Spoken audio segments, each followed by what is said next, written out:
That's why we're so popular in the world, ladies and gentlemen. We just murdered 1 million people in the country next to Iran. We murdered another 1 million people in the other country on the other side, in Libya. We just dropped 27,000 bombs in Syria to the country just to the north. We're still occupying Afghanistan. And someone else is a bad actor? We are the terrorists. The United States is the terrorists. And you want to know how I know? Here's Wesley Clark. Here's a general to tell you what the real agenda is. About 10 days after 9/11, I went through the Pentagon and I saw Secretary Rumsfeld and Deputy Secretary Wolfowitz. I went downstairs just to say hello to some of the people on the Joint Staff who used to work for me. And one of the generals called me in. He said, "Sir, you got to come in. You got to come in and talk to me a second." I said, "Well, you're too busy." He said, "No." He says, "We've made the decision. We're going to war with Iraq." This was on or about the 20th of September. I said, "We're going to war with Iraq. Why?" He said, "I don't know." He said, "I guess they don't know what else to do." So I said, "Well, did they find some information connecting Saddam to Al-Qaeda?" He said, No. He says, "There's nothing new that way. They've just made the decision to go to war with Iraq." He said, "I guess it's like we don't know what to do about terrorists, but we've got a good military and we can take down governments." And he said, "I guess if the only tool you have is a hammer, every problem has to look like a nail." So I came back to see him a few weeks later, and by that time we were bombing in Afghanistan. I said, "Are we still going to war with Iraq?" And he said, "Oh, it's worse than that." He said, he reached over on his desk, he picked up a piece of paper, he said, I just got this down from upstairs," meaning the Secretary of Defense's office today, and he said, "This is a memo that describes how we're going to take out 7 countries in 5 years, starting with Iraq and then Syria, Lebanon, Libya, Somalia, Sudan, and finishing off Iran."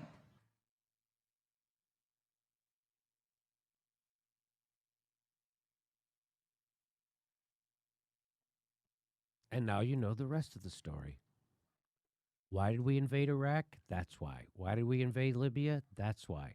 Why did we invade Syria? That's why. Why is our military in the Sudan, in Somalia? That's why. This is all about imperialism.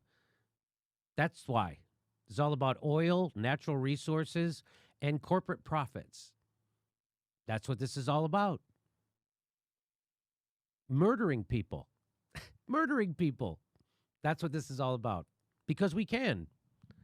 United States is the biggest murdering terrorist country in the world. Organization. We're much, much bigger terrorists than Al-Qaeda and ISIS ever could hope to be. That's our country. Now, people like Sam Harris will tell you that we're the good guys. And we should be doing this because they have an old-timey religion that's barbaric.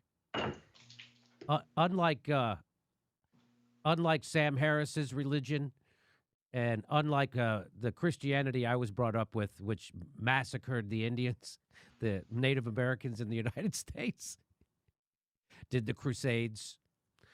Yeah, it's fantastic. Anyway, Ron, anything you want to add to this? Because this is...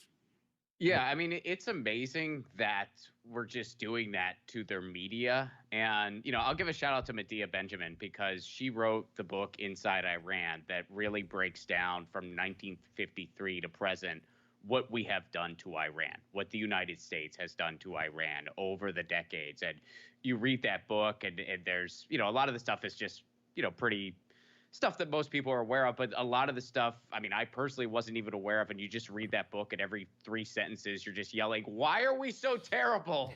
Why are we doing this? Yeah, well, people don't know that they had a democratically elected president in Iran. And in 1953, the United States overthrew that president. His name was Mossadegh. And why did we do that? We did that because he was going to keep his natural resources, the oil, and he was going to distribute the profits to his people. And the United States said, no way, you don't get to keep your oil. So they kicked him out. They instituted they put the Shah of Iran in. And then in 20 years, they had a right-wing, fundamental religious extremists overthrow them. That's what breeds fascism. So when you get rid of democracy, that brings fascism, and that's exactly what we brought to the Middle East was fascism, and now we're bringing murder, hellfire, displacement, and misery. And why? So Raytheon can make more money. Well, and censorship is part of this conversation too, because the other thing we did simultaneously throughout this is we really decimated all the culture that they had. They had music industry, movies, and stuff like that. And well, we didn't want people getting the wrong idea, so we decimated that too over the years. United States, America, fuck yeah.